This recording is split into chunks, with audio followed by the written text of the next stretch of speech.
আপনি কি জানেন লিওনেল মেসি ফুটবল ইতিহাসের প্রথম অধিনায়ক যে কিনা ইসরায়েলের বিপক্ষে ম্যাচ বাতিল করে জরিমানা গুনছেন?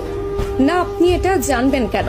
আপনার তো এটা জানার ইচ্ছে নেই, বরং আপনার কাজ মেসির সমালোচনা করা। একটা ছবি পেয়েছেন, অমনি মেসির সমালোচনা শুরু করেছেন। কারণে অকারণে মেসির পেছনে আপনি অকারণে পুরো ক্যারিয়ার জুড়ে লেগেছিলেন। তাহলে শুনুন, মেসি ফিলিস্তিনের মানুষের প্রতি কতটা মানবিকতা দেখিয়েছিলেন। সাল 2018 রাশিয়া বিশ্বকাপের আগে আর্জেন্টিনা মাঠে নামবে ইসরায়েলের বিপক্ষে। সবকিছু ঠিকঠাক। ঠিক সেই মুহূর্তে ফিলিস্তিনের তরফ থেকে জানানো হলো এই ম্যাচটা যেন আর্জেন্টিনা বাতিল করে। কিন্তু আর্জেন্টিনা ফুটবল অ্যাসোসিয়েশনের তরফ থেকে সেটা সম্ভব ছিল না, কেননা এই ম্যাচটা বাতিল করলে মোটা অঙ্কের জরিমানা গুনতে হতো এএফএ কে। আর অর্থনৈতিক দৈন্য দশায় ভোগা আর্জেন্টিনা ফুটবল অ্যাসোসিয়েশনের তরফ থেকে সেটা সম্ভব ছিল না।